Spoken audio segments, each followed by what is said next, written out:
2024 Formula 1 season has been far more competitive than we expected.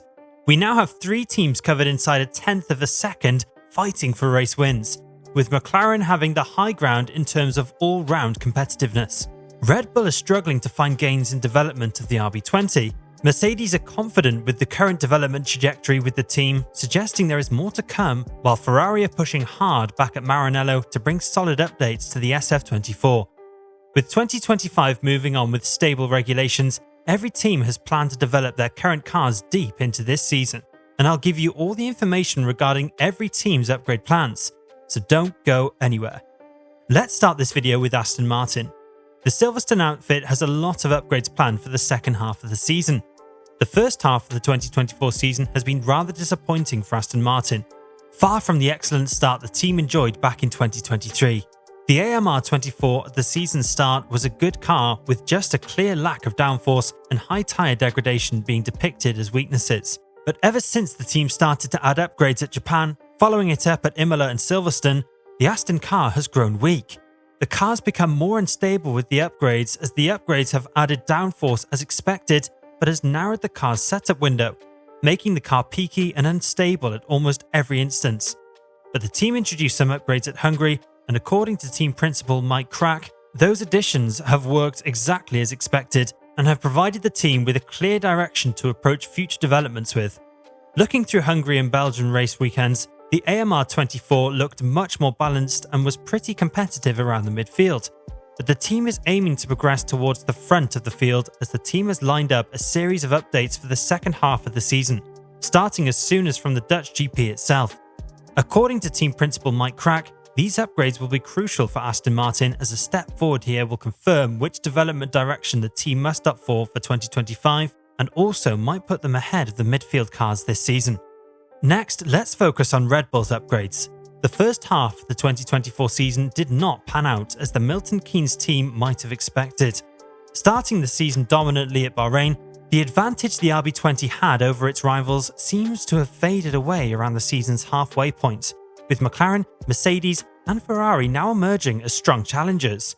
Red Bull in-season development this season has been pretty disappointing, with the team not able to find considerable gains from its upgrade packages introduced at Imola and Hungary. This not only has resulted in Red Bull losing their pace advantage, but they also seem to have hit their concept's development ceiling. While not being able to improve relative to rivals aerodynamically is one problem, the RB20 has shown greater weakness around its mechanical platform by not being able to ride curbs as well as rival teams are able to. While the curb riding issue, according to the team themselves, is an inherent conceptual weakness which probably the team is able to resolve for 2025, the team will be bringing upgrades to Baku, Singapore and Austin to work on aerodynamic improvements.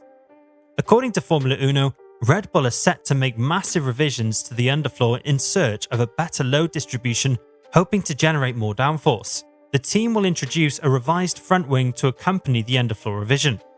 As for the team's prospects for the second half of the season, the RB20 currently is not the strongest car on the grid, but Max Verstappen is making the difference. Unless these upgrades make a difference in performance later this year, Red Bull are bound to lose at least one championship to McLaren this season. Next, let's focus on Mercedes upgrades. Mercedes is enjoying a great campaign in 2024. While championship standings don't reflect anything special, considering the W15's slow start to the season, it currently has 3 race wins under its belt, with all of them coming in the last 4 races, showing the progress Mercedes has made in the first half of the season.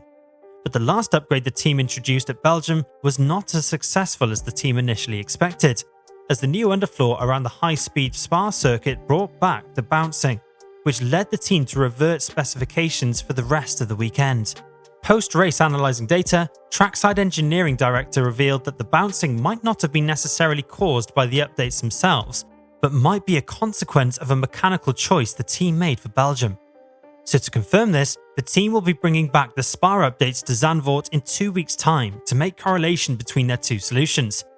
While this is sort of a half update, Mercedes will be introducing more upgrades down the line, around the Austin Grand Prix, which has been confirmed by multiple reliable sources. Exacts of the upgrades are not revealed yet, but Allison revealed recently that the team plan in 2024 is to develop the W15 deep into the season, carrying the project over to 2025. Speaking more about updates for the second half of the season, Andrew Chauvelin added, "In Belgium, we had clearly introduced some problems somewhere. We think this is largely due to the way we handled the car in Spa, and not to the upgrades themselves. We will have time to examine the data to understand what we have done, and we are quite confident that we will proceed with a reintroduction to Zandvoort." Next, let's focus on Ferrari's upgrades. The first half of the 2024 season has not been plain sailing for Ferrari. The Scuderia started the season with a strong car, a strong base which was a consistent podium challenger. First upgrades did improve the car to race-winning status, while following upgrades did throw the SF24 off course, with many calling it the usual Ferrari slump. With recent upgrades, the SF24 has started to bounce around high-speed corners, which the team and many experts believe is a mechanical limitation preventing the team from fully exploiting the potential of the upgraded SF24. To work around this problem, Ferrari engineers back at Maranello are working hard to push fresh upgrades to the track, confirmed by team principal Frédéric Vasseur. "We are pushing like damned. Monza, Singapore and Baku I think will be more congenial to us, less in Zandvoort. We will have to try to limit the damage there, and we will try to introduce new pieces as soon as possible."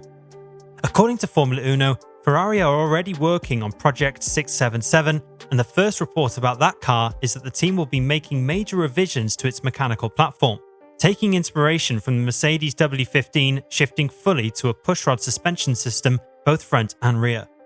Also considering the technical reshuffle Vasseur has been making behind the scenes, 2025 seems to be bright for the Scuderia, but more will depend on how the team finishes the 2024 season. Next, let's take a look at McLaren's upgrades. The Woking-based squad will be the happiest team entering the summer break considering the progress they have made year on year. McLaren are on track to clinch the Constructors' Championship from Red Bull this season, and to make their odds better, the team has upgrades lined up for the second half of this season. McLaren introduced its first huge upgrade package at Miami, and ever since has not introduced performance upgrades, just track-specific parts. Exacts of these upgrades are not yet revealed, but close sources to the team have reported that the magnitude of the package will be similar to the team's Miami upgrade package and will be introduced at the Singapore Grand Prix.